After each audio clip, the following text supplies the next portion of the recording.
The room smelled like antiseptic and warm plastic, the kind of smell that sticks to the back of your throat and reminds you you're not leaving anytime soon. The monitor beside my bed beeped in a slow, stubborn rhythm. Every breath pulled at the stitches along my side, and my ribs felt like they were held together by glass and hope. I had just learned how to sit up without blacking out when the door flew open. My father didn't ask how I was doing. He didn't look at the IV in my arm or the bandage taped across my chest. He stood at the foot of my bed, jaw tight, eyes hard, and said it like he'd rehearsed it on the drive over. Pay rent or get out. For a second, I thought I'd misheard him. I waited for the follow-up, a joke, a question, anything that sounded like concern. Nothing came. I looked at him, then at the pale green walls, then back at his face. "I'm in the hospital," I said. My voice surprised me. It was calm, clear. "I can't even stand on my own." "That's not my problem," he snapped. "You don't get special treatment." Something settled in my chest then, heavier than the pain. I shook my head. "No," I said. "Not like this." His hand came out of nowhere. The sound cracked through the room before the pain did. I felt myself fall, felt the floor slam into my shoulder, tasted blood in my mouth. For a moment the beeping stopped, or maybe I just couldn't hear it anymore. As I lay there staring at the underside of the bed, one thought cut through everything else. That slap didn't break me. It showed me exactly who he was, and it set something in motion he never saw coming. When I was helped back onto the bed, it wasn't by him.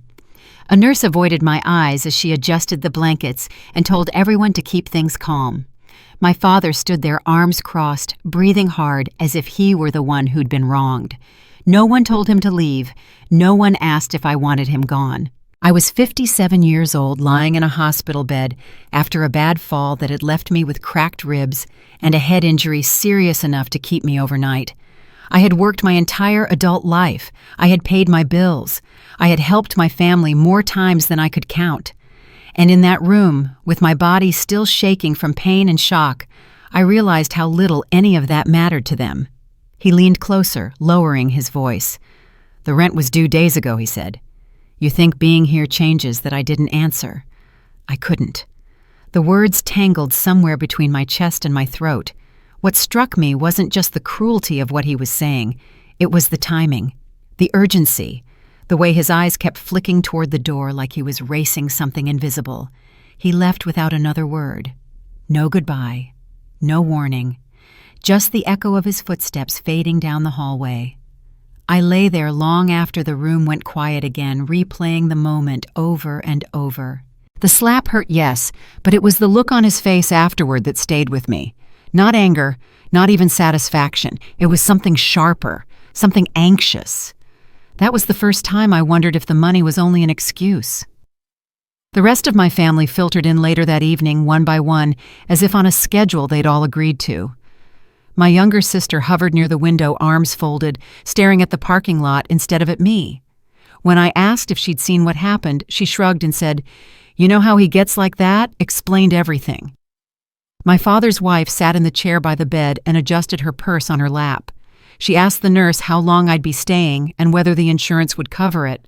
She never asked how much pain I was in. When I mentioned the slap, she smiled tightly and said, "Let's not make a big deal out of things." No one contradicted him. No one told him he'd gone too far.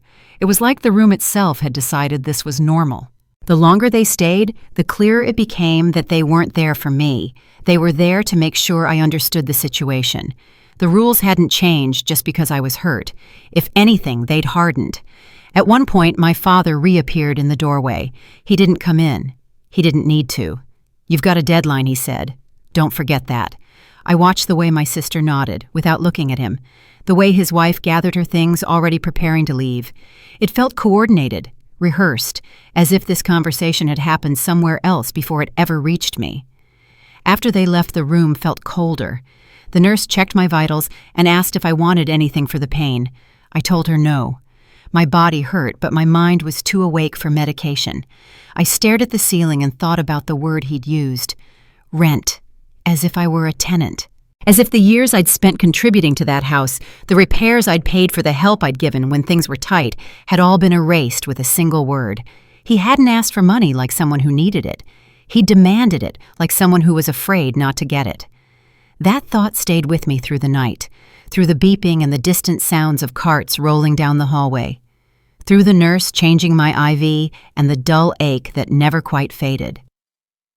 By morning, I understood something I hadn't been ready to see before. This wasn't about discipline or fairness. It wasn't about teaching me a lesson or reminding me of my place. It was about control.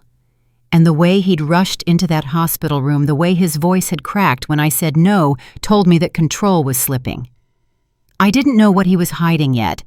I didn't know why he needed me desperate and compliant instead of injured and recovering. But I knew one thing with absolute certainty. If I stayed quiet and watched instead of fighting back, I might finally see the truth he was so desperate to keep buried. I didn't remember anyone helping me up off the floor. I remembered the cold of the tiles seeping through the thin hospital gown, the way my shoulder burned where it had taken most of the impact, and the strange hollow sound inside my own head, like I was listening to the world from underwater. When I opened my eyes again, I was back on the bed pillows stacked too neatly behind me, the blanket tucked in with clinical precision. My father was gone. A nurse stood near the monitor, pretending to focus on the numbers flashing across the screen. She asked me to rate my pain on a scale from 1 to 10, her voice careful, distant.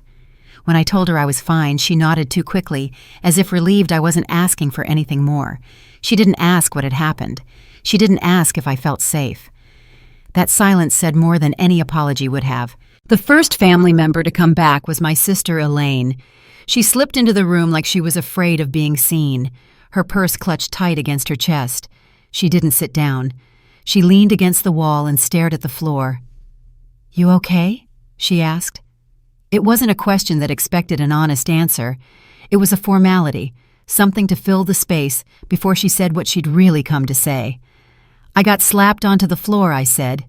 "In front of everyone." Elaine winced, but she didn't look at me. "You know how Dad is," she said softly. "He gets worked up." That was it. That was the explanation. Not shock, not anger on my behalf. Just a tired excuse, worn thin from years of use. I watched her carefully then, the way her shoulders stayed tense, the way her eyes flicked to the door every few seconds. She wasn't here to check on me. She was here to make sure I didn't cause trouble. My father's wife, Marlene, arrived next. She breezed in with a smile that didn't reach her eyes, carrying a cup of coffee that smelled rich and sweet. She placed it on the table beside my bed like an offering. "Hospital food is awful," she said brightly. "I told your father I'd bring him something decent." She spoke as if he were the patient, as if I weren't lying there with cracked ribs and a headache that pulsed behind my eyes. Marlene adjusted the blanket around my legs, her movements brisk, efficient. "You really scared us," she added, lowering her voice. "We can't have any more incidents like that." "Incidents," I repeated. She smiled again, tighter this time. "Arguments," she said. "These things get blown out of proportion." I realized then that the slap already had a new name. It had been reduced, smoothed over, turned into a misunderstanding before I'd even had time to process it. That wasn't an accident. That was practice. Elaine shifted uncomfortably. "Dad's under a lot of stress," she said. "You know that." I wanted to ask what kind of stress made a man hit his injured child and demand money from a hospital bed. Instead, I stayed quiet. I let the silence stretch until it made them uneasy. Marlene cleared her throat. "About the rent," she began. There it was, not even an hour later, and we were back to the same subject. The same word, rent. "I'm in the hospital," I said again. "I can barely sit up." "And that's unfortunate," Marlene replied, her tone sympathetic, but firm. "But the situation at the house hasn't changed." Elaine nodded as if on cue. "We just don't want things to get worse." Worse. The word hung in the air, heavy with implication. Worse than being slapped. Worse than being threatened while injured. Worse apparently than being treated like a problem instead of a person. "What happens if I don't pay?" I asked quietly. Neither of them answered right away. They exchanged a look quick and practiced. It was the same look I'd noticed earlier, the one that had lodged itself in my memory because it didn't belong in a family conversation. "That's not something we need to get into right now," Elaine said finally. Marlene placed her hand on the bed rail, her fingers tapping lightly, nervously. "Let's just focus on you getting better," she said. "Then we'll sort everything out." But her eyes gave her away. There was no plan to sort anything out. There was a plan to keep me compliant. After they left, a distant cousin stopped by then, an aunt I hadn't seen in years. Each visit followed the same pattern. A brief expression of concern, a careful avoidance of the incident itself, and then always a reference to my father's position. "He's done a lot for you. He's old-fashioned. He doesn't mean harm." No one said that was wrong. No one said you didn't deserve that. And no one not once asked me what I wanted. By the end of the afternoon, I felt more exhausted than I had after the fall. Not from pain, but from the weight of being quietly blamed for my own mistreatment. It was like being pressed down under water again and again, taught to accept the lack of air as normal. Late that evening, as the sky outside the window darkened, I heard voices in the hallway, familiar ones. I closed my eyes and listened. "He shouldn't push this," Elaine was saying. "Not now." "We don't have a choice," my father replied. His voice was low, tense. "It has to be done." There was a pause. Then Marlene spoke, her tone sharp with worry. "What if he refuses another pause? Longer this time." "He won't," my father said. "He always caves." My chest tightened, not with hurt, but with recognition. That was how they saw me. Not as family, as leverage. They didn't come in, they didn't need to. The message had already been delivered. When the hallway fell silent again, I opened my eyes and stared at the ceiling. Everything clicked into place with a clarity that surprised me. The rush, the coordination, the way the conversation kept circling back to money without ever explaining why it mattered so much so suddenly. This wasn't about teaching me responsibility. It wasn't even about the rent. It was about removing me from the equation. If I paid, I stayed quiet and useful. If I didn't, I became a problem they could push out of sight. Either way, they got what they wanted. For the first time since the accident, the pain in my ribs felt manageable. What I couldn't ignore anymore was the deeper ache, the one that came from understanding just how far they were willing to go. I turned my head toward the window, watching the lights of passing cars blur together. Somewhere beyond those walls, life was moving forward, unaware of the small, private war unfolding in that hospital room. They thought I was alone. They thought I was weak. And they thought the worst thing they'd done was slap me to the floor. They had no idea what it felt like to finally see the truth clear and sharp after years of excuses, or how dangerous a person could become once they stopped begging for fairness and started paying attention. As the night settled in, one thought repeated itself, steady and calm. They weren't trying to punish me, they were trying to erase me, and I was done pretending I didn't notice. The morning after they left, I woke before dawn to the soft hum of the hospital waking up around me.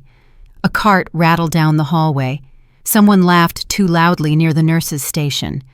My ribs ached in a dull, constant way, but my mind felt sharp, almost painfully so.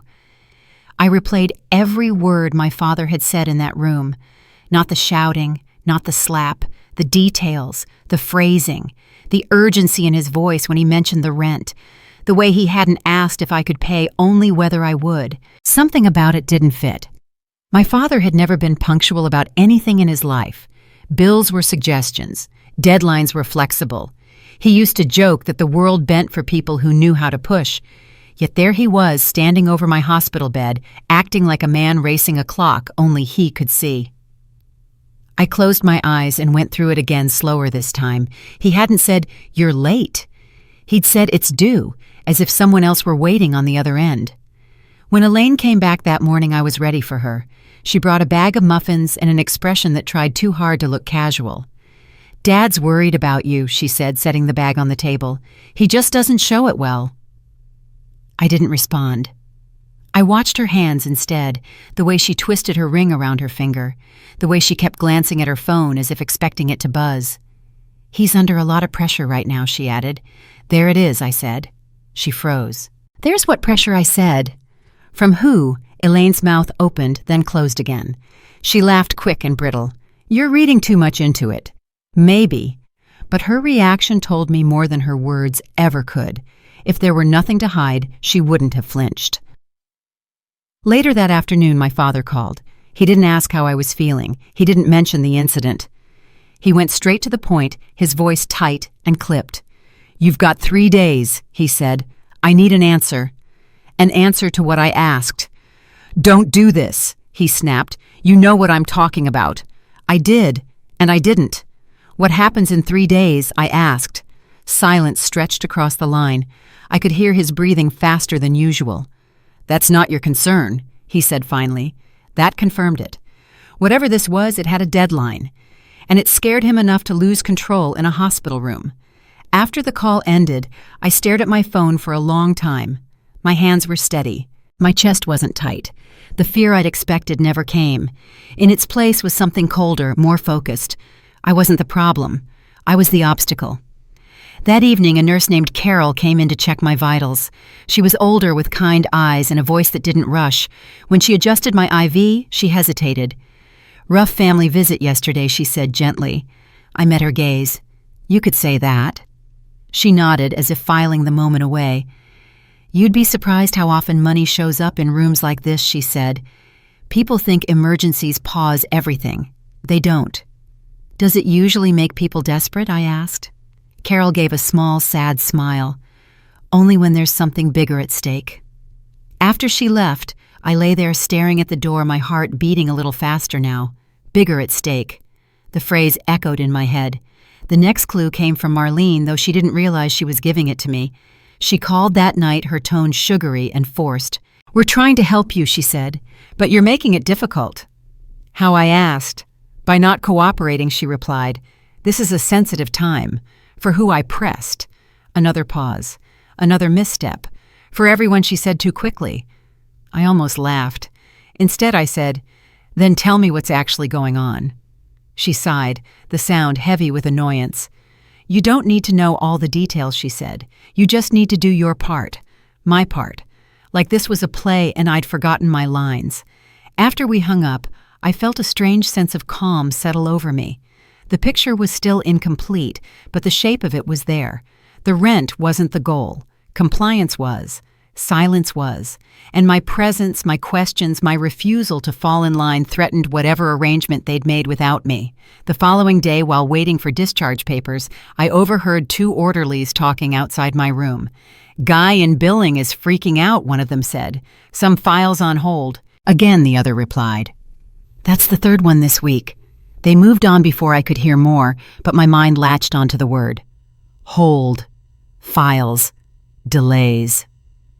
When Elaine picked me up later that afternoon, she drove too fast and talked too much.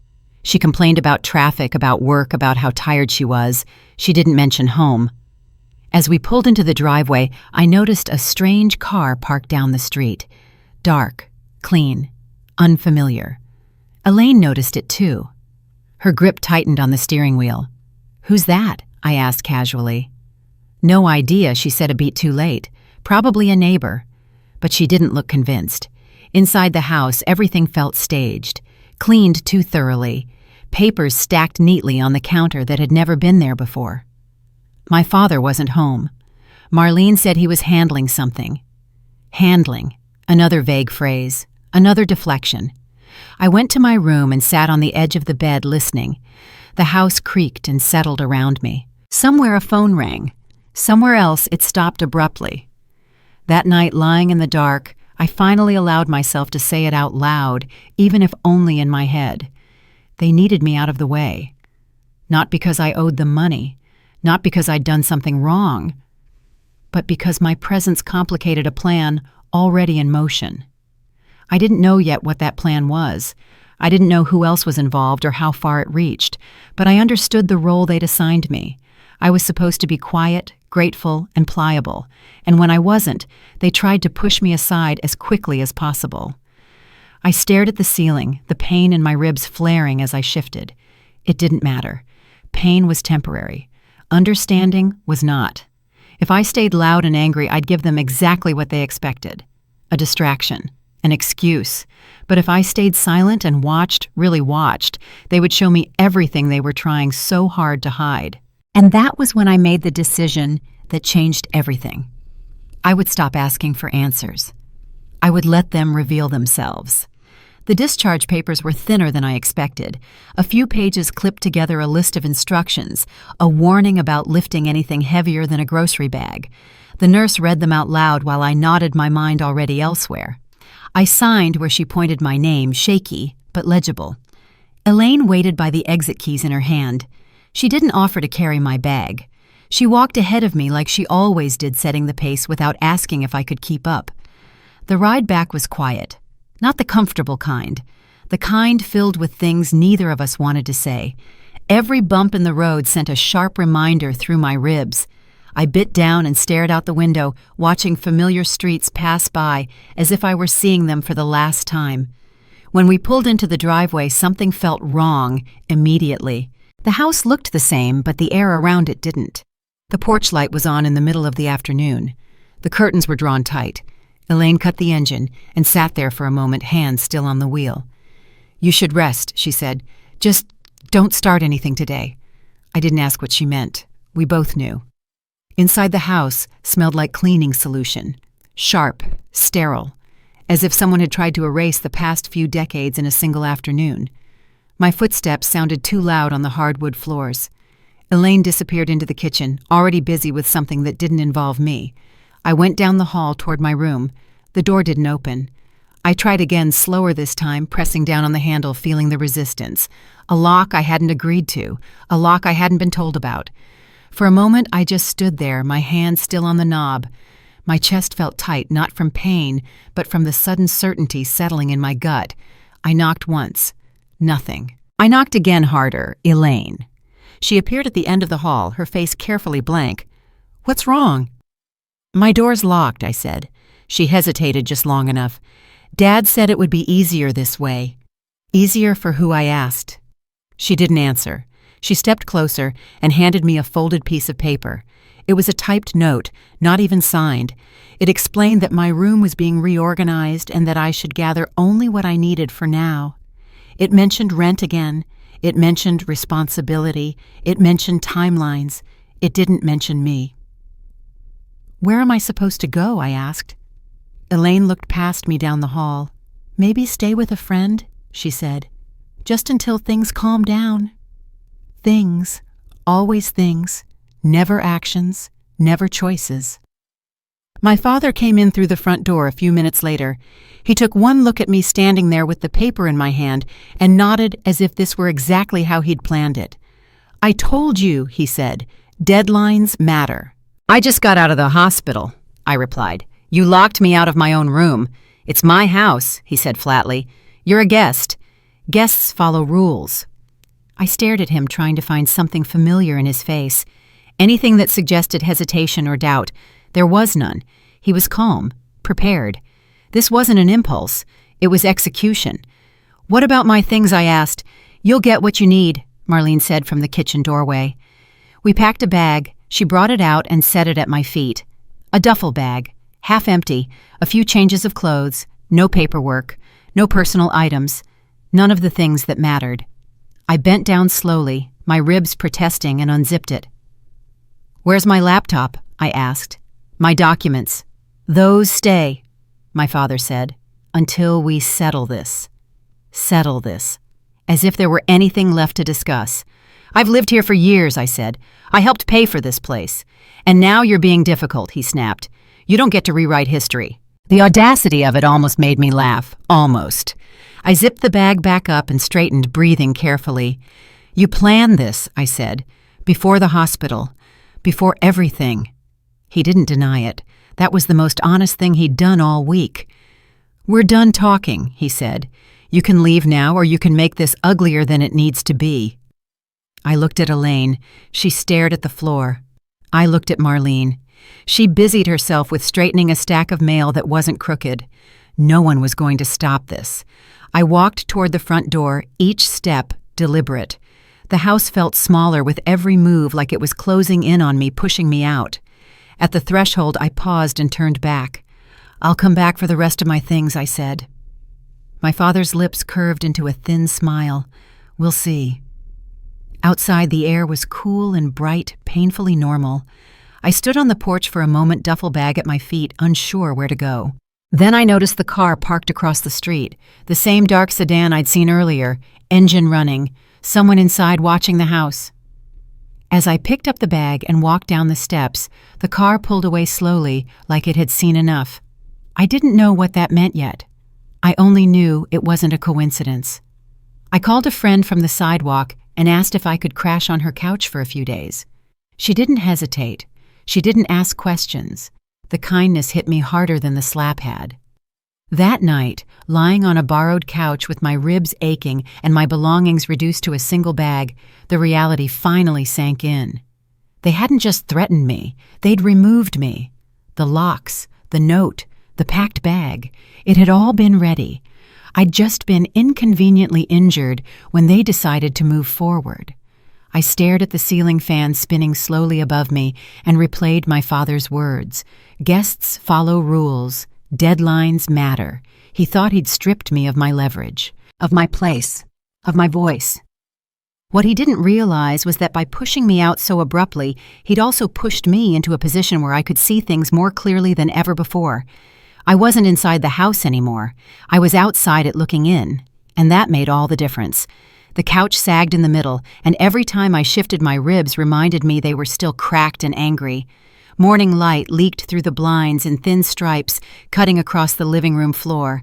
My friend had already left for work, a blanket folded neatly at my feet, and a mug waiting on the table like a small act of mercy. For the first time since the hospital, no one was watching me. No footsteps in the hallway. No voices deciding my fate in the next room. Just silence. It was in that silence that the questions came back sharper than before. Not the emotional ones. The practical ones. Why the rush? Why the locks? Why the deadlines? Why now? I reached into the duffel bag they'd handed me like charity and dumped its contents onto the couch. Clothes, a charger, a pair of shoes. Nothing else.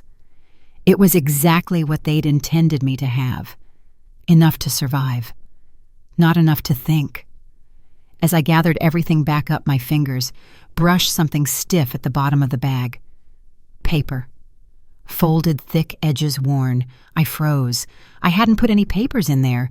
Slowly, carefully, I pulled it out. An envelope. Plain, unmarked, the flap already open. My heart started to beat a little faster, not with panic, but with recognition. This didn't belong here, which meant someone had made a mistake. Inside was a photocopy of a document. Not the whole thing, just the first few pages. The text was dense formal, the kind of language that made your eyes want to slide off the page. But my name jumped out immediately, not as the owner, as the subject. I sat there, the morning light warming my skin, and read it twice. Then a third time. Dates. Signatures. A reference to authority granted under temporary circumstances. A phrase about incapacity that made my stomach drop. This wasn't about rent. This was about removing me legally. I felt a chill spread through me even as the room warmed. My father hadn't just wanted me out of the house. He'd wanted me documented as a problem, as someone unreliable, someone who couldn't be trusted with his own affairs. And he'd started the process before I ever fell and landed in that hospital bed. I leaned back against the couch, the paper shaking slightly in my hands. Pieces began sliding into place, each one clicking with a sickening sense of inevitability.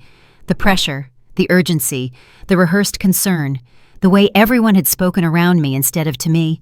They weren't improvising, they were executing. I grabbed my phone and scrolled through old messages, old emails, things I'd ignored before because they'd seemed insignificant at the time. A missed appointment that had been rescheduled without my consent. A form I'd been asked to sign just in case. A conversation where my father had insisted on handling something to save me the trouble. I'd trusted him, trusted all of them. The document in my hands wasn't complete, but it didn't need to be. It was proof that something had been set in motion without me. Something that required me to be cooperative, quiet, and preferably out of the way. And then I remembered the look on Marlene's face when she handed me the duffel bag, the tight smile, the way she'd avoided my eyes. She hadn't meant to give me this. Someone had slipped it in by accident, or out of guilt, or because deep down they couldn't live with themselves if I never knew. Either way, it was mine now. I folded the paper back into the envelope and sat there for a long time letting the truth settle. Anger flared briefly, hot and bright, then burned itself out. What replaced it was colder, steadier. Understanding. They hadn't evicted me because I owed money. They'd evicted me because they needed privacy. They needed time. They needed to finish something without me asking questions or getting in the way. The slap, the hospital scene. It hadn't been planned. That had been fear slipping through the cracks. I thought back to the way my father's voice had tightened when I said no, the way he'd repeated the deadline like a mantra. 3 days. He needed me gone fast. I stood up carefully and moved to the small dining table. I spread the document out and took pictures of every page with my phone. Then I emailed them to myself and uploaded them to a cloud account I'd created years ago and forgotten about. I didn't trust anyone else with it yet. I didn't even trust myself not to misplace it. Once it was safe, I leaned back in the chair and closed my eyes. For years I'd been told I was dramatic, sensitive, difficult, that I read too much into things, that I needed to let my father handle matters because he knew how the world worked. And here it was. The world he'd been working so hard to control. I didn't confront him. I didn't call Elaine or Marlene and demand explanations. That would have been what they expected. A scene, an accusation. Something they could twist into proof of instability. Instead, I did nothing. I went about my day like a man licking his wounds. I thanked my friend for letting me stay. I responded to messages with vague assurances that I was fine. I even sent my father a short text. I need a little time. I'll be in touch. No anger. No resistance. Just compliance. The response came quickly. Good. Let's keep this calm. Calm. That word again. Calm was what you wanted when you were hiding something fragile. That evening, as the sun dipped low and the room filled with shadows, I thought about the person who had slipped that document into my bag. Elaine unlikely. She'd been too afraid. Marlene possible, but she didn't strike me as careless. That left my father. The thought made me laugh softly, then stop. No, not him. Someone else. Someone on the edges. Someone who had access but not authority. A clerk, an assistant, a family friend who'd been told too much and trusted too little. It didn't matter yet. What mattered was that I wasn't blind anymore. I lay back on the couch staring at the ceiling fan as it turned slowly overhead. The pain in my ribs pulsed steady and manageable. Physical pain I could handle. It was the quiet, long-term kind that did the real damage.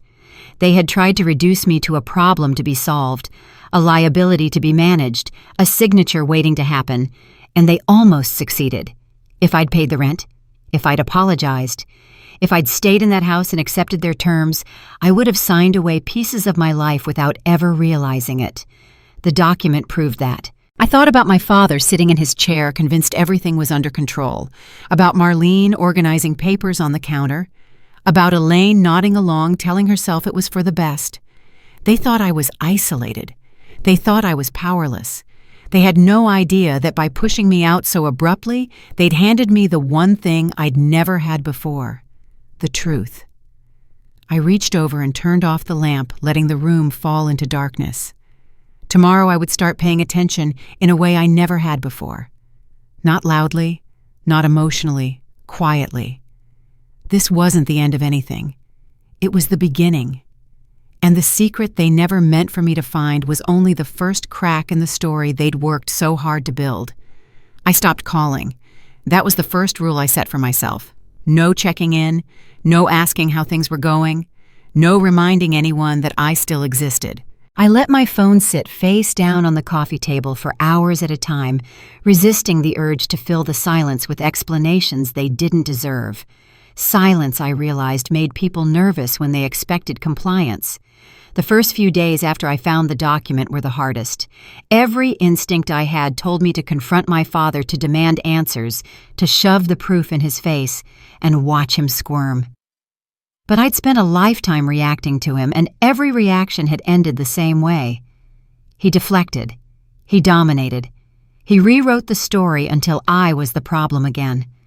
This time I did nothing. I stayed on my friend's couch and followed the restrictions the doctor had given me. No heavy lifting, no sudden movements, plenty of rest. It gave me the perfect excuse to be quiet and invisible, to observe without being suspected of anything more than sulking. That's when I started to notice patterns. My father began calling at odd hours, early mornings, late nights, never midday, never when someone else might overhear. I didn't answer, but I watched the missed calls stack up, each one closer together than the last. His messages grew shorter, less confident. "Call me. We need to talk. This is getting complicated." Complicated. That word again. Elaine texted once asking if I was settling in. I replied hours later with a vague line about resting and figuring things out. She didn't respond. But later that evening, my father called again. They were coordinating, always had been. I began keeping notes, not dramatic ones, just observations, dates, times, who reached out and when, what they said, what they avoided saying. It felt strange at first, like I was betraying my own family. Then I remembered they'd already done that to me. One afternoon I walked slowly past the old house, not to confront anyone, just to look. From the sidewalk it seemed unchanged, but when I paid attention the differences were obvious. New locks. A camera above the garage that hadn't been there before. The blinds in my old room permanently closed. Someone was worried about being watched. I didn't go closer. I didn't linger. I kept walking like I was just another neighbor out for fresh air. My ribs protested, but I welcomed the pain. It reminded me to move carefully, to stay patient. Later that day, my phone buzzed with a message from Marlene. "Your father is very upset. You're making this harder than it needs to be." I stared at the screen, then set the phone back down without replying. Upset meant he wasn't in control. Upset meant something wasn't going according to plan. That night, I overheard something by accident. I was in the kitchen refilling a glass of water when my friend's phone rang on the counter. She answered it on speaker without realizing I was there. "No, I don't know anything," she said, sounding annoyed. "He's staying with me because he got hurt. That's it." There was a pause. Her jaw tightened. "I'm not getting involved," she said. "Don't call me again." She hung up and noticed me standing there. "That was your sister," she said. "She wanted to know if you'd said anything. Anything at all." I nodded. "Thanks for not answering." She frowned. "What's going on?" "Something that doesn't get better if I talk too much," I said. She studied me for a moment, then nodded slowly. "Then don't." That was another thing I noted. Elaine reaching outside the family, fishing for reassurance, for leaks. Pressure was spreading. Over the next few days, my father's routine shifted. I knew because neighbors mentioned it casually. He was leaving early, coming back late, canceling his usual weekly errands. He wasn't sleeping well. It showed in the way his voice cracked when he finally reached me one evening. "I'm trying to help you," he said, irritation barely masking panic. "But you're forcing my hand." I let the silence stretch before replying. "I'm recovering," I said. "That's all." "You need to come home," he snapped. "This limbo isn't good for anyone, not for me." "I'll think about it," I said. The line went dead. That was when I knew the silence was working. The more I withdrew, the more they revealed themselves. Marlene began sending messages framed as concern, but packed with information she didn't realize she was giving away. Deadlines, appointments, references to the paperwork and the people waiting. People. Not family, not friends. People. I stopped deleting messages and started saving them. Screenshots. Backups. I didn't respond, but I read every word carefully, paying attention to what slipped through when they thought they were still in charge. One message mentioned a meeting that had been moved up. Another hinted at a decision that couldn't be delayed any longer. None of it included me. I wasn't meant to be part of it, which made me the loose end. I noticed something else, too. My father stopped threatening me directly. No more talk of rent. No more ultimatums. Instead, there were appeals. Guilt. Nostalgia. Stories about how much he'd done for me. He was shifting tactics. That told me time was running out. One evening, as I sat alone on the couch with the lights off, my phone buzzed again. This time it was a voicemail. I didn't listen to it right away. I waited until my breathing was slow, until my hands were steady. His voice sounded tired. "We need to resolve this," he said. "Other people are getting impatient." There it was, the confirmation I'd been waiting for. Other people. I saved the voicemail and added a note to my growing list. External pressure confirmed. From that point on, I became even more careful. I limited my movements. I varied my routine. I made sure no one could predict where I'd be or when. It wasn't paranoia, it was discipline. I thought about confronting him every day, about how easy it would be to end the suspense by laying everything out. But easy was never safe. And safe was no longer the goal. Control was. By staying silent, I'd taken something from him he'd always relied on. My reactions, my explanations, my willingness to smooth things over. Without those, he was exposed. One afternoon, I noticed a small detail that confirmed everything. Elaine posted a photo online from inside the house. In the background, barely visible, was a stack of folders on the dining table. Thick ones, labeled. Not with my name. I smiled for the first time in days. They were preparing for something final, something they believed was inevitable, and they believed I was no longer a factor. That night I wrote one last note to myself. They think silence means surrender. They don't know its strategy. I set my phone down, turned off the lamp, and lay there listening to the quiet. My ribs still hurt. My future was still uncertain. But for the first time since the hospital, I wasn't afraid. Time had shifted. And now it was working for me. I didn't plan to tell anyone. That had been my rule from the beginning. Silence was safer. Silence kept things clean. But the longer I watched my father unravel, the clearer it became that knowing the truth and surviving it were two different things. The call came from a number I didn't recognize. I almost let it go to voicemail. "This is Daniel Ross," the voice said when I answered. "We met years ago. You probably don't remember me." I did the moment he said his name. Daniel had handled a small legal matter for our family more than a decade earlier. Nothing dramatic, just paperwork, just signatures. My father had dismissed him afterward as overly cautious, which should have been a warning all by itself. "You left me a message," Daniel continued. It was vague, but it caught my attention. I'd sent it 3 nights earlier, a single sentence with no context. "I might need to ask you a question someday." Not yet. It was a risk, but it was time. We met 2 days later at a coffee shop halfway between where I was staying and his office. Neutral ground. Public. Loud enough that no one could overhear without trying. Daniel arrived early and chose a table near the window, his back to the wall. He looked older than I remembered. Thinner. Sharper around the edges. He didn't smile when he saw me, but he nodded like a man preparing to hear something unpleasant. "You look tired," he said. "I've had a rough few weeks," I replied. "We didn't order coffee right away." He waited. That told me he wasn't there to make small talk. I slid the envelope across the table. Not the original. A copy. I'd learned that lesson already. Daniel didn't touch it at first. He looked at me instead. Before I read this, he said, "You need to understand something. Once I do, I can't unknow it." I know I said. That's why I didn't come sooner. He picked up the pages and scanned them quickly, his eyes moving with practiced efficiency. I watched his face carefully, looking for shock or disbelief. There was none, just a tightening of his jaw. "This explains the urgency," he said quietly. "So I'm not imagining it," I said. "No," he replied. "You're not." Relief hit me harder than I expected, not because he confirmed my suspicions, but because he didn't question my sanity. He didn't ask what I'd done to provoke it. He didn't suggest reconciliation. He treated it like what it was, a problem. "This isn't complete," he said, tapping the pages. "But it's enough to tell me someone's been laying groundwork." "For how long?" I asked. Daniel hesitated. "Longer than you think." That was the moment everything shifted. Hearing it out loud from someone outside the family made it real in a way my own thoughts hadn't. This wasn't just betrayal. It was planning. "I don't want to confront him," I said quickly. "I don't want to blow this up." Daniel nodded.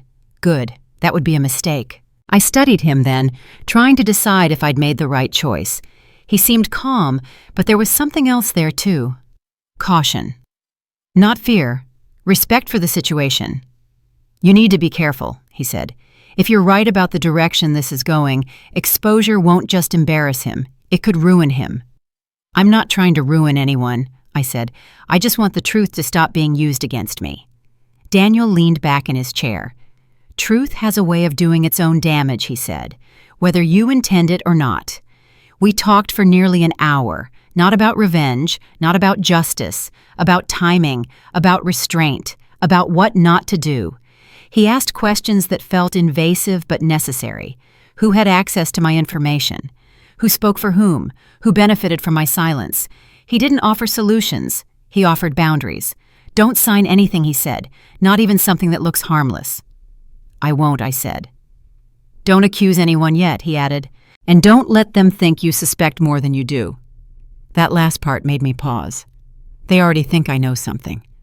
They think you're emotional, he said, confused, hurt. Let them keep thinking that.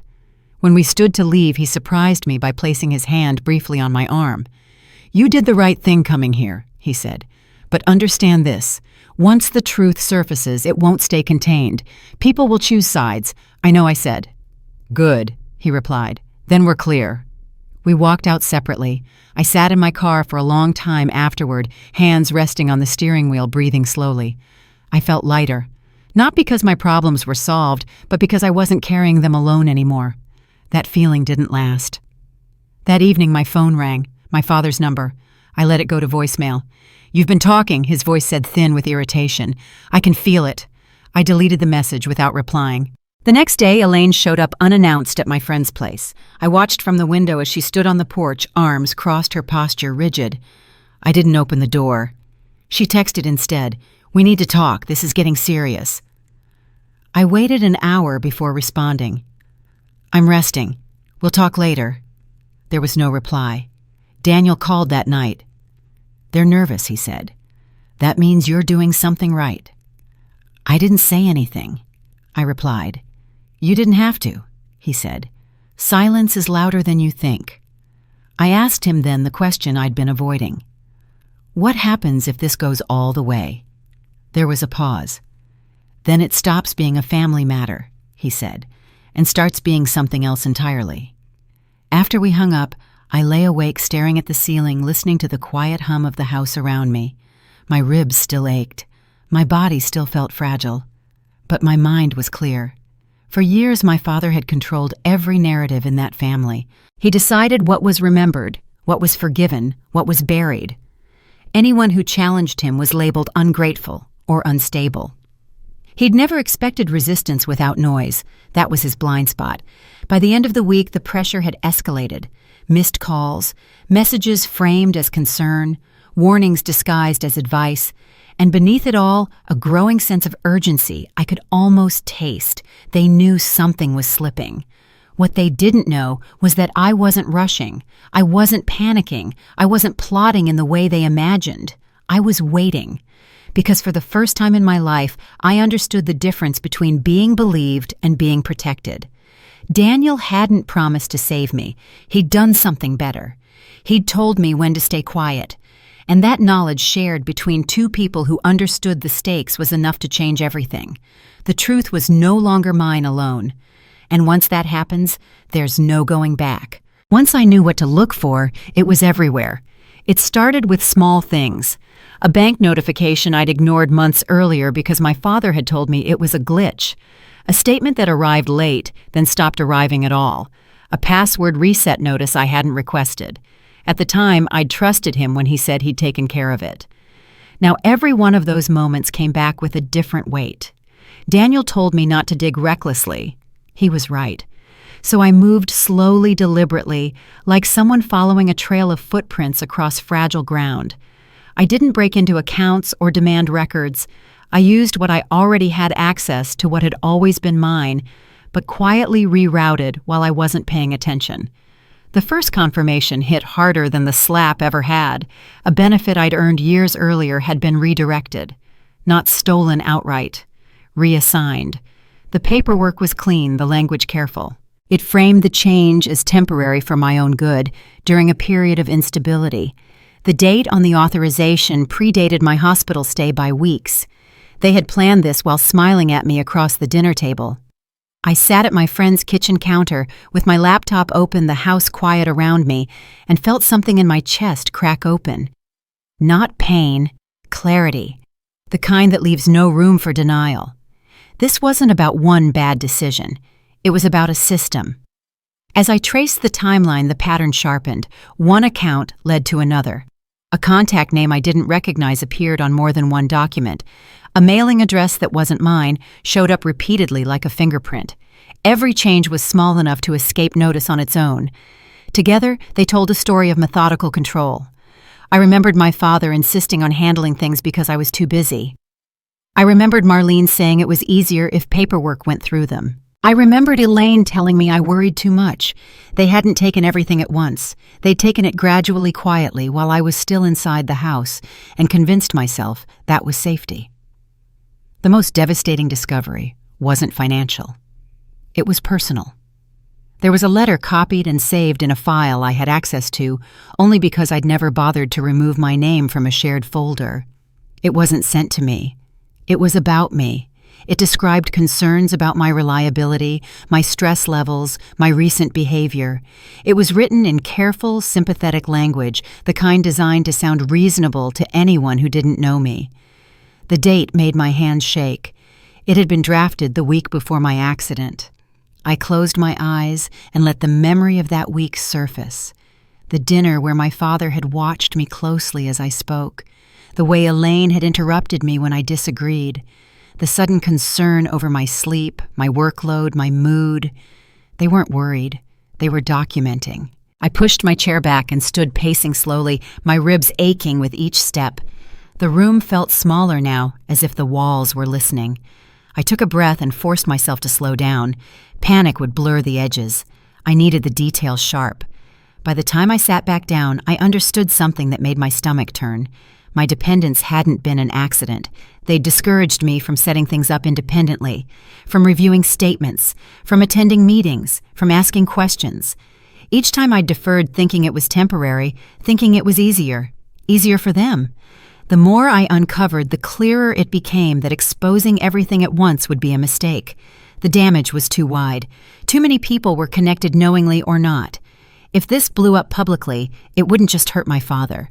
It would pull others down with him, including people who had no idea how they'd been used. That mattered to me, even if it didn't matter to him. I called Daniel and told him what I'd found. I didn't send documents. I summarized carefully, watching my words. When I finished, there was a long pause on the line. "This confirms intent," he said finally, "and duration." "So it's not just me," I said. "No," he replied. "It's bigger than that." That was both a relief and a warning. "Don't act yet," he added, "but start thinking about leverage." Leverage.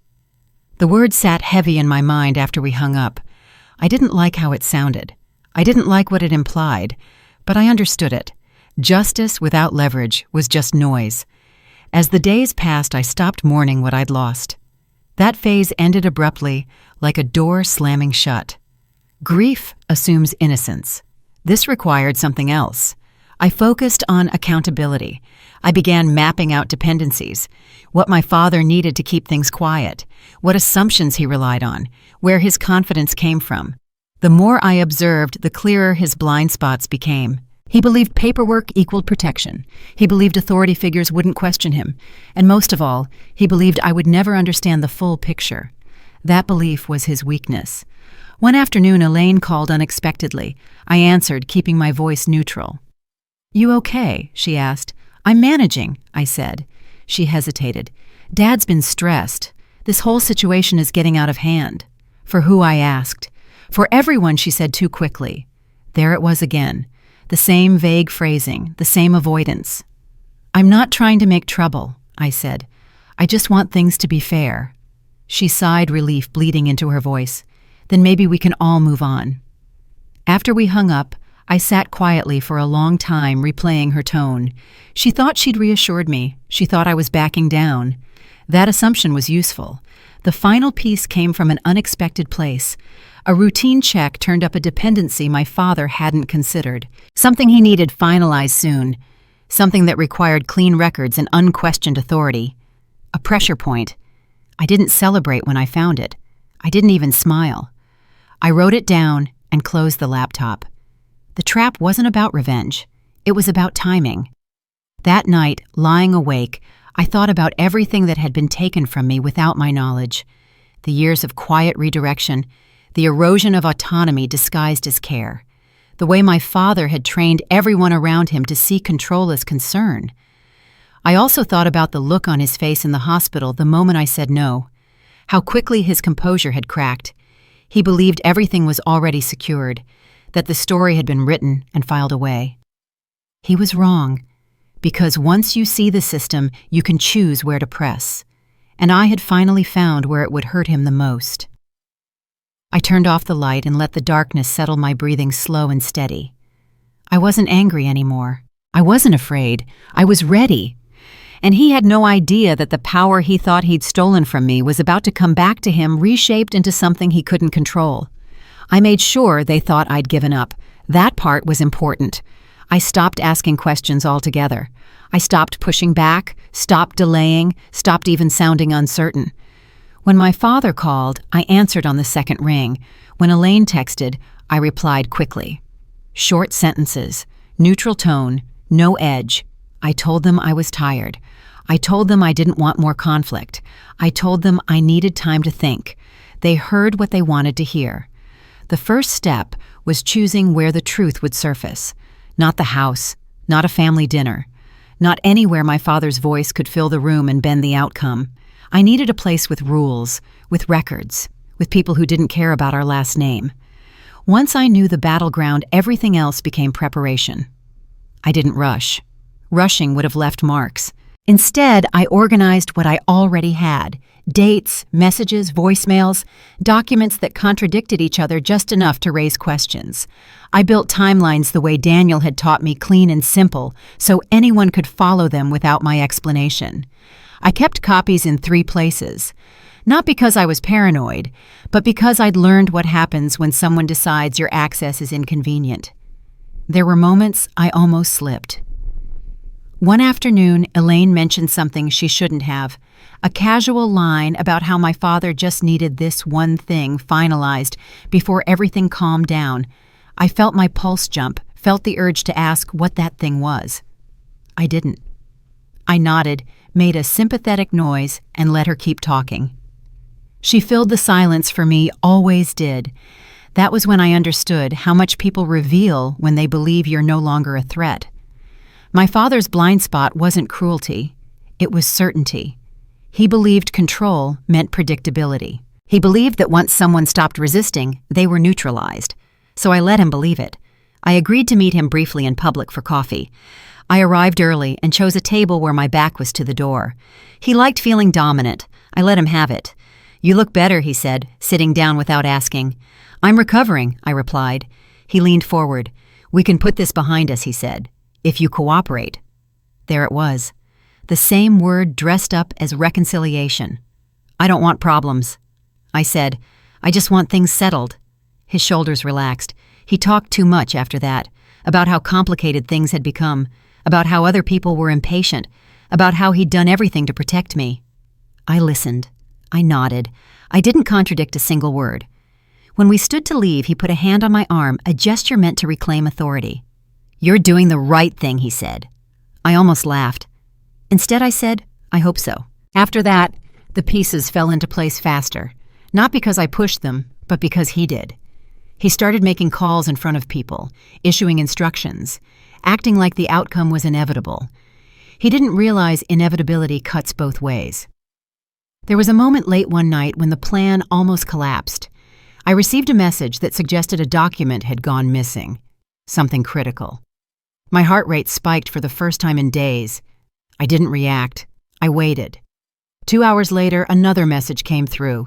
False alarm, misplaced file, everything was fine. That was when I knew how fragile his confidence really was. I thought often about telling someone else, about warning a relative who was being used without realizing it, about pulling Elaine aside and laying everything out, hoping she'd finally see the truth. But Daniel's words echoed in my head. Acting too soon destroys leverage. So I held my silence. I tested my resolve daily. When my father spoke about fairness. When Marlene used the word family like a shield. When Elaine sounded tired and afraid, caught between loyalty and conscience. I reminded myself why I was doing this. Not for revenge, for clarity, for an end that couldn't be rewritten later. The trap wasn't dramatic. There were no raised voices, no secret recordings, no explosive reveal. It was procedural, boring even to anyone who didn't understand the stakes. And that was exactly why it worked. By the time my father realized something was wrong, it was too late to adjust. He'd committed to a version of events that couldn't withstand scrutiny. He'd signed where he shouldn't have signed. He'd spoken too freely to the wrong people. He thought I was watching from the sidelines. He didn't know I'd already stepped off the field. The night before everything shifted, I sat alone in my friend's living room, the lights off the city quiet outside the window. My ribs still ached when I moved too fast, but the pain felt distant, now manageable. I reviewed the timeline one last time, not to change anything, just to be certain. There was a strange calm in knowing I'd done all I could, that the outcome no longer depended on me convincing anyone of anything. Facts would do the work. I sent one final message that night, not to my father, not to Elaine, to Daniel. Tomorrow works. His reply came a minute later. Be ready. Once this starts, there's no pause button. I set the phone down and stared into the darkness. For years, my life had revolved around anticipating my father's reactions, his moods, his approval, his anger. Now, for the first time, he was the one reacting. I didn't feel triumph. I didn't feel satisfaction. I felt something steadier, relief. Because the trap wasn't about watching him fall. It was about stepping out of a system designed to keep me small. About ending a story that had been written without my consent. Outside, a car passed its headlights briefly sweeping across the wall. Then the room was dark again. Everything was in place. The date was set. The process was moving. And the man who had slapped me to the floor in a hospital room, certain of his power, was walking straight toward a moment he could not control. He just didn't know it yet. And he wouldn't see it coming until the truth closed around him, quiet and final, with nowhere left to turn. The first sign wasn't dramatic. There was no shouting, no slammed doors, no frantic phone calls in the middle of the night. It was a delay. My father was always early, to meetings, to appointments, to anything that made him feel important. He treated time like a weapon, something he could use to remind people who was in charge. So when he mentioned casually that something had been pushed back, I knew. It's nothing he said over the phone too quickly. Just a formality. I said nothing. I let the silence stretch long enough to make him uncomfortable. Bureaucracy, he added. You know how it is. I did know. I knew exactly how it was. Bureaucracy only slowed things down when someone had asked the wrong question. Over the next few days, the tension crept into everything he did. He called more often, but spoke less. When he did talk, he repeated himself, circling the same points, as if rehearsing lines that were starting to sound thin even to him. Marlene left a message that was meant to sound reassuring. Everything's under control, she said. We're just waiting on one thing. One thing. Elaine stopped pretending altogether. When she texted, her messages were clipped anxious. Are you okay? Have you talked to Dad? This is getting complicated. Complicated meant the story was no longer holding. I noticed the change in smaller ways, too. My father stopped correcting people when they spoke over him. He stopped issuing instructions and started asking questions. Not openly. Never that. But his tone shifted the certainty leaking out around the edges. One afternoon I ran into a neighbor while walking slowly down the block, my ribs still sore but healing. She mentioned offhandedly that my father had been on edge lately. He snapped at the mailman, she said, half amused. That's not like him. It was exactly like him, just not in public. That night my phone buzzed with a voicemail I didn't listen to right away. I let it sit there while I made dinner, while I ate slowly, while I cleaned up. When I finally pressed play, his voice sounded strained. I don't appreciate being blindsided, he said. If you've been talking to anyone now, would be a good time to be honest. There it was. Not an accusation. A probe. I deleted the message and didn't respond. The next consequence came from outside the family, and it rattled him more than anything else. I heard about it indirectly through Marlene, who couldn't help herself. "They're asking for clarification," she said on the phone, her voice tight. "It's probably nothing, but it's inconvenient." Inconvenient how I asked. She hesitated. "It just slows things down." That was the truth she kept tripping over. Speed mattered to them. Momentum. The illusion that everything was moving forward without resistance. And now it wasn't. I could almost picture my father at the table, papers spread out, jaw clenched, as he reread documents he'd skimmed too confidently the first time. I imagined him realizing that authority only worked when no one challenged it. The family began to fracture under the pressure. Elaine called late one night, her voice low. "Did you know about this?" she asked. "About what I said?" She sighed, frustrated. "Never mind." She hung up before I could say anything else. That told me everything I needed to know. She was scared, and fear makes people unpredictable. My father tried to reassert himself the only way he knew how. He called a family meeting. "I want us all on the same page," he said when we gathered in a public space he'd chosen somewhere he thought gave him the advantage. "There's been some confusion." Confusion. Another careful word. He spoke for 10 minutes straight, outlining his version of events, his voice growing louder as he went. He framed every decision as protection, every delay as sabotage, every question as an insult. When he finally paused, waiting for agreement, no one spoke. Marlene stared at her hands. Elaine shifted in her seat. A cousin checked his phone. For the first time, his authority met silence instead of compliance. He noticed. I saw it in the way his eyes flicked around the table, searching for an ally. He didn't look at me. Not once. He still believed the threat had come from somewhere else. After the meeting, he pulled me aside. "This isn't how I wanted things to go," he said, his voice low. "But we can still fix it." I met his gaze. "Fix what?" He studied my face, looking for something. Anger, fear, anything he could use. He found none. "You know what he said." I shook my head. "I don't." That was the moment he realized he was reacting, not directing. The moment the ground shifted beneath him. The pressure intensified after that. Requests became demands. Demands became threats, thinly disguised as concern. He tried reminding me of favors he'd done, sacrifices he'd made, the way he'd always looked out for me. It didn't work anymore. Another delay followed, then another, each one small on its own, but together they formed a pattern he couldn't ignore. His calls grew shorter, his temper sharper. He snapped at Marlene. He accused Elaine of not being careful enough. Blame had to land somewhere. I stayed invisible through all of it. I didn't attend meetings. I didn't offer opinions. I didn't defend myself against things no one said out loud. I let the pressure build naturally, the way steam builds in a sealed room. One evening, Daniel called. "They're scrambling," he said simply. "How bad?" I asked. "Bad enough that mistakes are being made," he replied. "Bad enough that the timeline they counted on is gone." I thanked him and hung up my hand steady. The final crack came when my father tried to force an outcome. He pushed too hard too fast, assuming authority would override process. It didn't. It only drew more attention. That was when the questions stopped being polite. That night I received a text from him that said only this: "We need to talk. Now." I didn't reply. I sat on the couch in the dark, listening to the quiet hum of the house, the steady rhythm of my own breathing. My ribs ached faintly, a reminder of where this had all started. A hospital room, a slap, a demand he thought would put me back in my place. He'd been so certain then, so sure that fear would work the way it always had. Now certainty was gone, replaced by confusion, by urgency, by the dawning realization that control only exists as long as no one questions it. And the most dangerous thing for a man like my father wasn't opposition. It was exposure. As I set my phone face down on the table, I knew the hardest part was coming.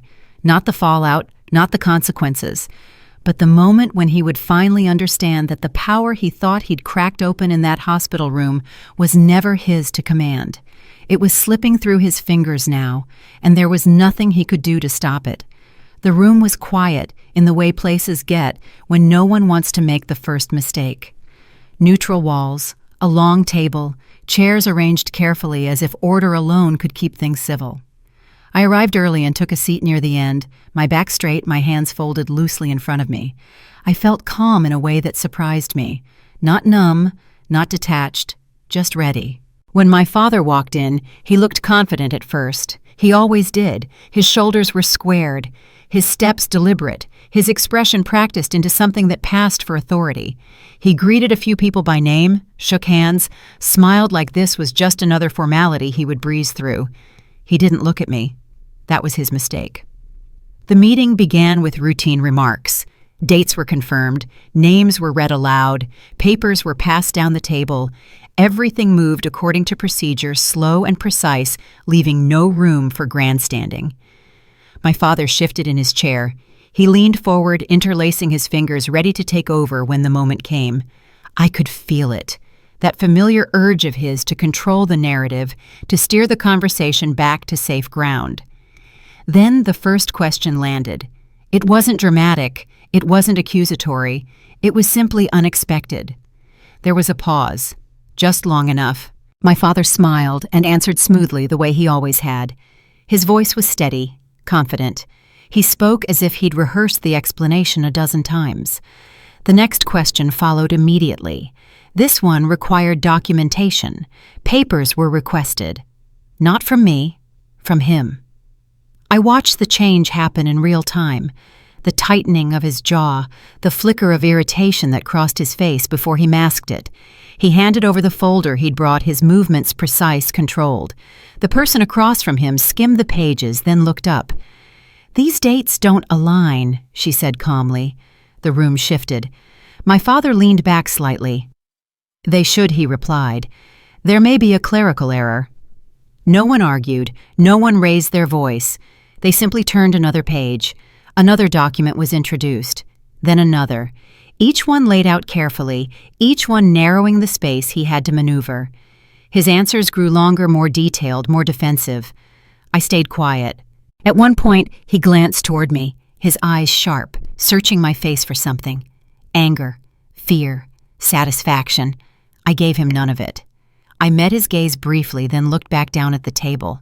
The unraveling didn't happen all at once. It happened in stages. First, denial. He dismissed the inconsistencies as misunderstandings, as technicalities no one needed to worry about. Then, rationalization.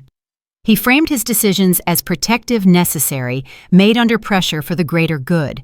When that didn't work, his voice sharpened. He accused the process itself of being flawed. He questioned motives. He tried to reassert dominance by sheer force of personality. It fell flat. Facts don't respond to intimidation. Someone asked about a communication that had never been disclosed.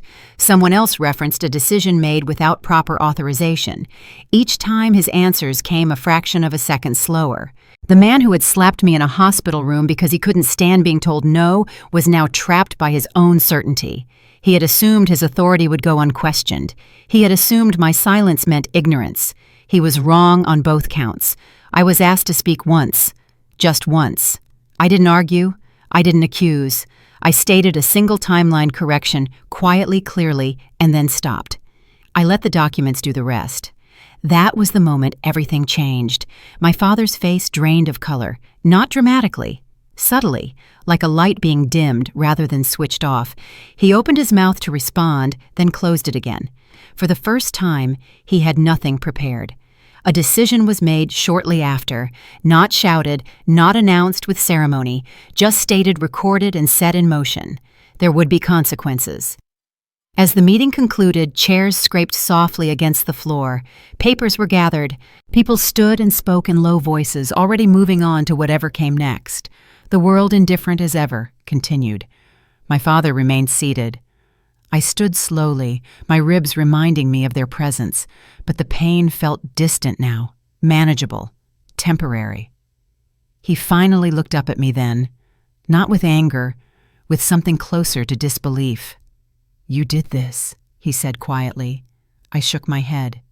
"No," I replied. "You did." He searched my face again, as if trying to find the child he'd controlled for so long, the one who argued, the one who reacted, the one who could be dismissed. He didn't find him. I didn't wait for him to say anything else. There was nothing left to hear. I turned and walked toward the door, each step steady, deliberate. Behind me, I heard his chair move. I didn't turn around. Outside, the air felt different, lighter. Not because something good had happened, but because something heavy had finally been set down. I sat on a bench across the street and let myself breathe. I didn't feel victorious. I didn't feel triumphant. I felt relieved, the kind of relief that comes when a long, exhausting truth no longer has to be carried alone. My phone buzzed with a message from Daniel. "It's done. We'll talk soon." I replied with a simple thank you. As I put the phone away, I thought back to the hospital room, to the smell of antiseptic, to the sound of my body hitting the floor, to the certainty on my father's face as he towered over me, convinced fear would restore his control. He had never imagined a reckoning like this. No shouting, no public humiliation, no dramatic confrontation he could twist into a story of persecution. Just process, just truth, just the quiet, irreversible collapse of a system built on silence and assumption. I stood up and started walking not toward home, not toward any familiar place, but forward, away from the version of myself that had spent decades trying to earn fairness from someone who didn't believe in it. Behind me, somewhere in that building, my father was learning what it felt like to be powerless without an audience to intimidate. I didn't need to see it. I'd already seen enough. The weeks that followed were quieter than I expected. Not peaceful, not easy, just quiet in the way things get after a storm is past and everyone is counting what's left standing. I woke up each morning on my friend's couch, the ache in my ribs slowly fading, the weight in my chest lighter than it had been in years. My father didn't call. That alone told me everything I needed to know. The house stayed closed to me. No apologies arrived. No explanations. But the pressure was gone. The frantic urgency that had driven everything from the hospital slap to the locked door had evaporated overnight. Whatever he'd been racing toward had come to a stop. People don't like to talk about what happens after the truth comes out. They imagine some dramatic reckoning, a final argument, a tearful confession. Real life doesn't work that way. Real life rearranges itself quietly. I heard updates through other people, short comments, careful phrasing. My father was dealing with some matters. He was keeping to himself. He was not himself lately. The same people who once excused everything he did now spoke about him with caution, like they were relearning the rules. Elaine called once. Her voice was small, uncertain. "I didn't know it was like that," she said. I believed her. And I didn't. "It's done now," I replied. She hesitated, then asked, "Can we talk sometime?" Maybe, I said, and I meant it. Maybe. Not now. Not until talking no longer felt like another obligation. Marlene didn't reach out at all. That was fine too. I spent my days rebuilding in small, unglamorous ways, updating accounts, reclaiming access, sitting across from professionals who spoke to me directly instead of over my head. No one rushed me. No one told me to calm down or stop asking questions. I realized how abnormal my old normal had been. One afternoon, as I was walking slowly through the park near my friend's place, the sun warm on my face, I caught my reflection in the dark glass of a parked car. I looked thinner, older, tired, but I also looked steady. For most of my life, I had confused endurance with strength. I thought surviving meant staying quiet, staying useful, staying agreeable. I thought dignity was something you earned by sacrificing yourself enough times. I was wrong.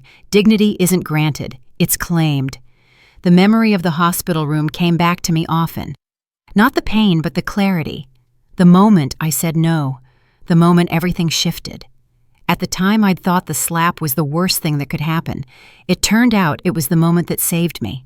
Daniel and I met one last time just to close the loop. He slid a thin folder across the table and nodded. "This is as far as it goes," he said. "From here, it's maintenance, not battle." I thanked him not just for his help, but for his restraint. He'd never tried to steer my anger. He'd simply made sure the truth could stand on its own.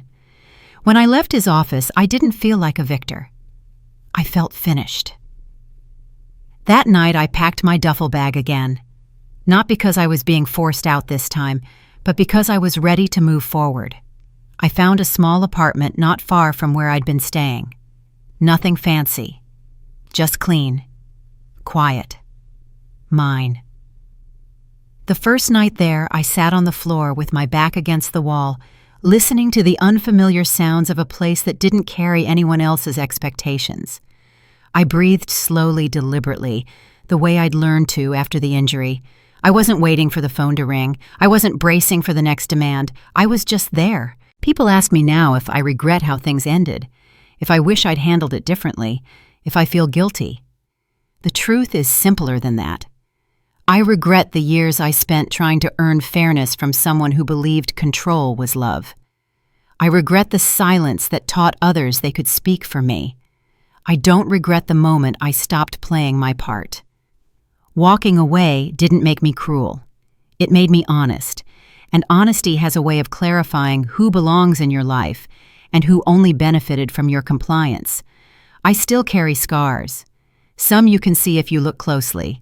Others you can't. But they don't weigh me down the way they used to. They remind me of what happens when you finally choose yourself without asking permission. If you're listening to this and something about it feels familiar, if you've ever been told to stay quiet for the sake of peace, to accept mistreatment, to keep the family together, know this. You're not weak for noticing the pattern. You're not wrong for wanting your dignity back, and you're not alone. If this story resonated with you, I'd really like to hear from you. You can share your thoughts or your own experience in the comments. Sometimes the most powerful thing we can do is let someone else know they're seen.